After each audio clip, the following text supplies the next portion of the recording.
Now, okay, I know I said I wasn't going to be able to review this game, but fortunately I have a birthday before Christmas, so I was able to get it for my birthday, and now I can hopefully get this review out before Christmas. Now, I'm just going to go out and say right now, this game was not at all what I expected. You might remember me saying in a previous video that I consider this game sort of like an Assassin's Creed with magic, but it's actually easier to compare Dishonored 2 to a game like BioShock. And that was purely my ignorance from not having played the game speaking before. And I apologize for that, but for now let's get right into the video so we can start talking about the details.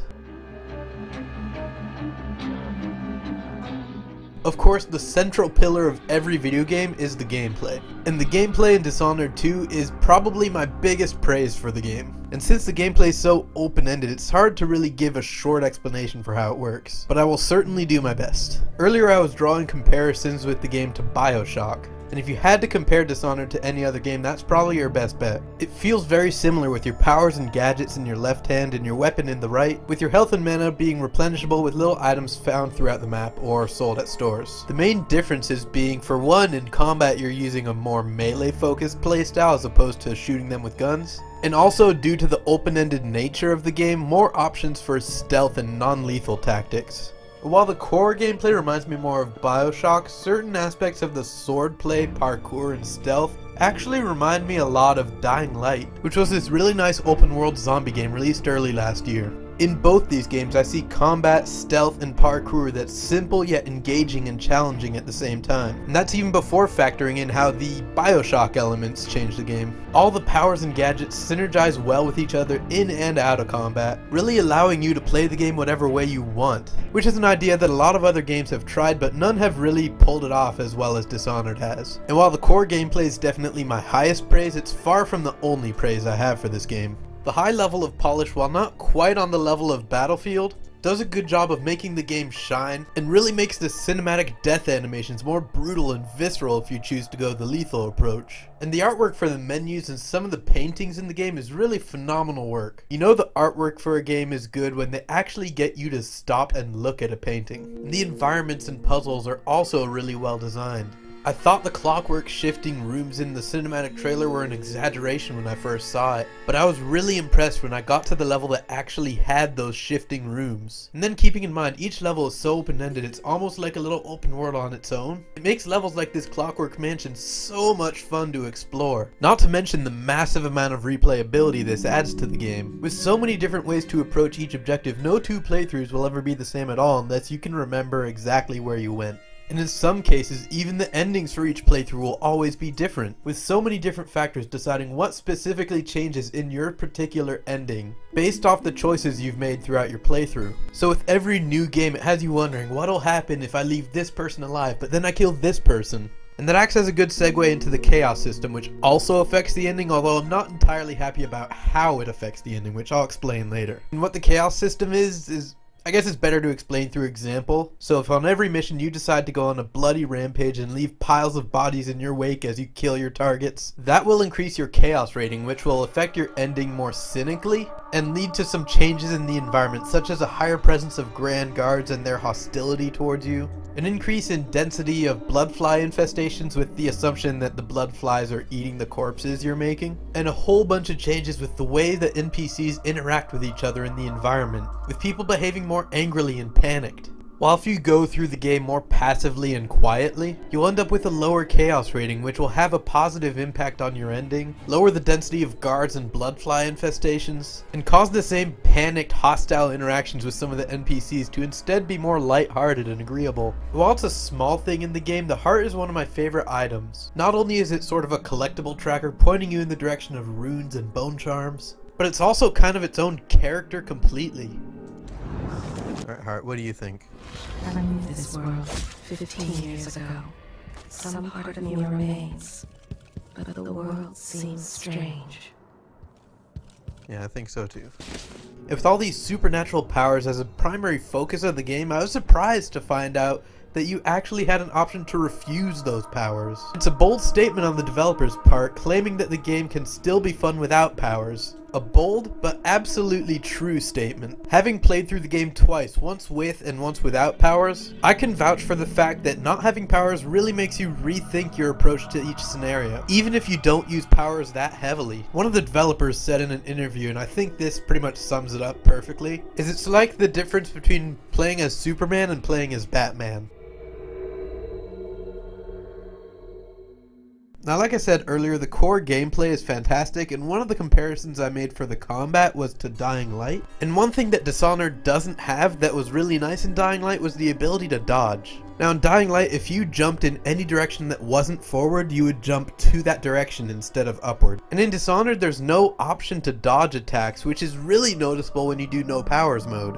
It's something that I'm constantly wishing I could do every time I enter combat. Another comparison I made was to BioShock, and considering the part of the video we're in, I bet you can guess that BioShock did something better than Dishonored. The story-based collectibles in BioShock were done so much better than in Dishonored. In BioShock, you would pick up an audio log, play it, and then continue on your business, and it would continue to play. While in Dishonored, you are bombarded with text notes after text notes after text notes. And the only way you'll get that information is if you stop playing the game for like 10 minutes to read the novel's worth of information that's in each text log.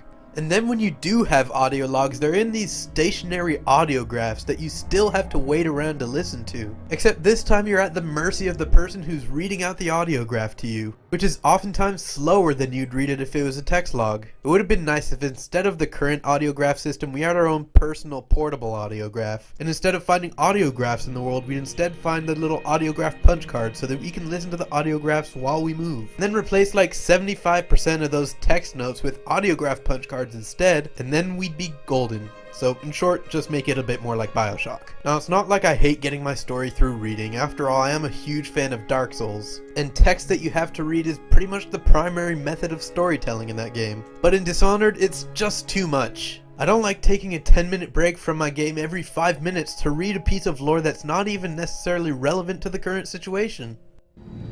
Corvo Atano, the Royal Protector in Our Times, Part 2. God, so much stuff to read.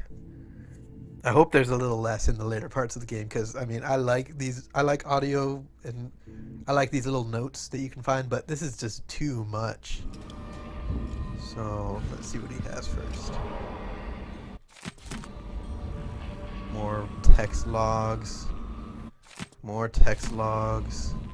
And then even the main plot of the game fell a little flat to me. I mean, it wasn't necessarily bad by any means, but it certainly wasn't what was keeping me playing. I don't know if this is because of the fact that I didn't play the first Dishonored, but it wasn't that I felt lost, so I'm not sure that's the case. And then going back to the chaos system and how it affects the ending to your game, fuck that shit. Now, I understand they wanted the sentiment of having your playstyle actually have an effect on the game, but the changes it makes on the environment are enough. Leave the goddamn ending alone. You know what should have an effect on the ending? Your choices in the game. And they do. But you know what shouldn't have an effect on the game's ending? Your playstyle. And it does. If I make sure to spare every primary target in the game, I should get a good ending, even if I killed some henchmen along the way.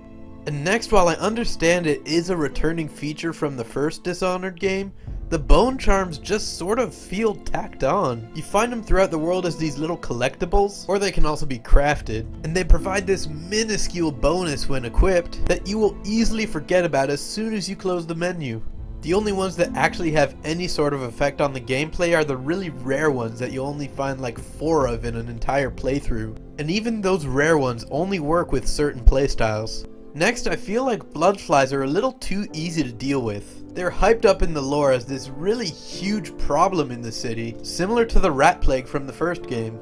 But all you have to do to get rid of a bloodfly nest is go in swinging and then hit their nest once with your sword.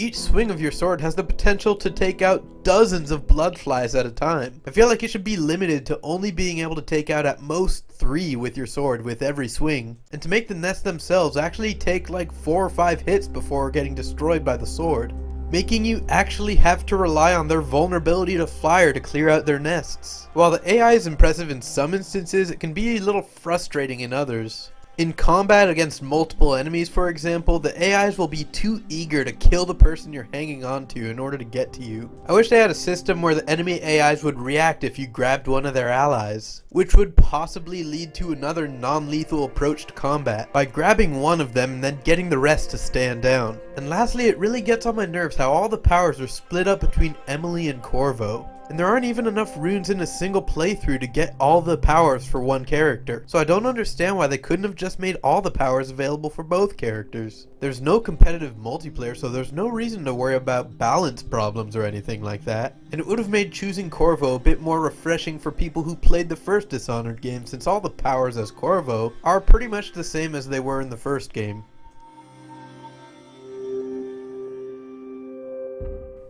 With New Game Plus confirmed to be on the horizon in an update for the game, we'll go ahead and exclude that from this part of the video, although I do wish they had that right from the start. Although it is something that kind of ties into what I want to say first.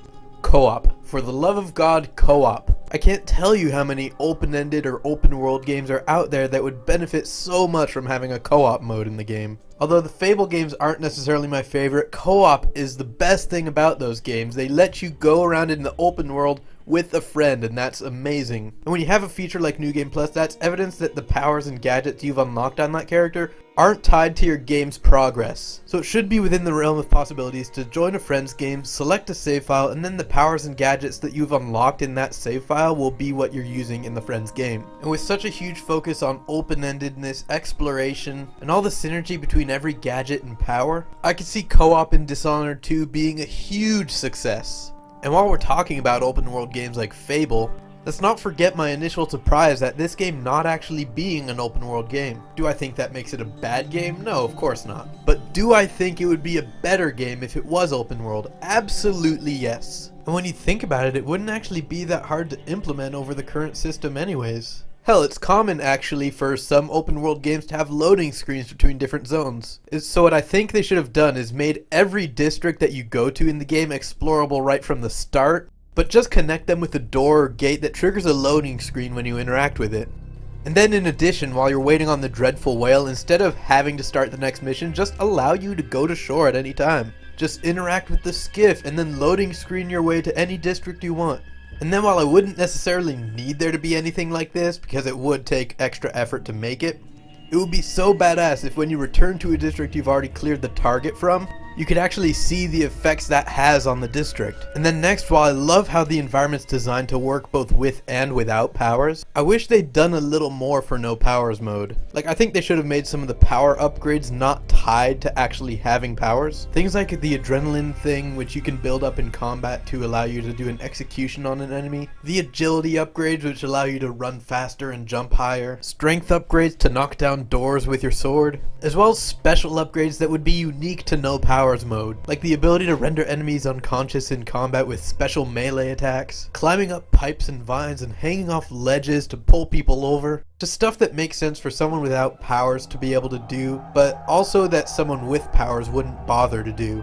And since the Outsider's Mark is considered inherently evil by a lot of NPCs in the game, it'd also be nice if refusing his mark and going into no powers mode actually had an effect on the story. As it is, the only things it affects in the story are like 1 or 2 lines of dialogue. And then while I talked about the bone charm problem, about how I felt it was just sort of tacked on, I feel like it would feel more substantial if it was actual pieces of gear. Like for example, instead of a bone charm that say reduces your damage taken from falling, give us a pair of boots or something that has the same effect but also has some kind of armor rating so we take less damage in combat. And then instead of a bone charm that makes it so we attack slower but more powerfully, give us some kind of great sword or something that will attack slower but more powerfully. And then leave us like only 1 or 2 slots for bone charms, but make the bone charms all significant effects like the rare ones are. And then lastly, while the chaos system is fantastic, it gets a little frustrating sometimes when you're trying to go through a playthrough with low chaos, but then you find out you suck at stealth and people keep catching you and you have to kill them. Or when you're trying to knock them out in combat, their teammates will kill them. So it's confirmed that there are situations where killing will get less chaos than others. So I wish this was expanded upon to make it so you get less chaos for killing people in self-defense, and more chaos if you're, say, killing them from stealth or killing them when they're trying to run away or surrender. And maybe even little events that make your chaos go down, like saving a civilian from an aggressive guard, or clearing out a bloodfly infestation.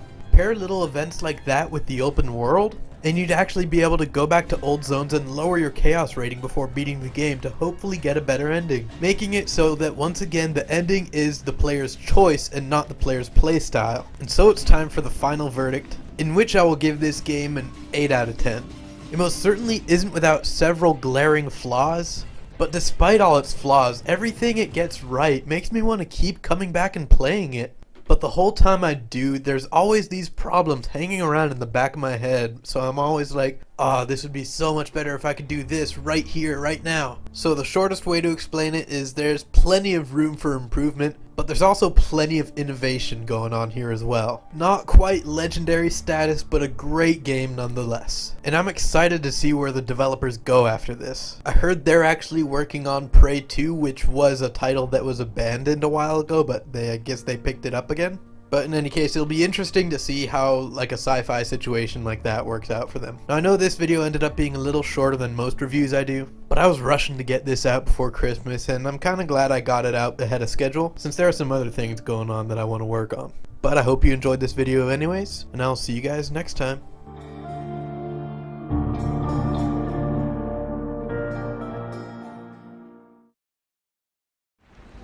What do you think, Hart? Should we end this episode here? How Karnaka has fallen since the old days. With your help, perhaps it will not descend into complete ruin. I agree. I think it just wouldn't be the same if it didn't have a post-ending scene.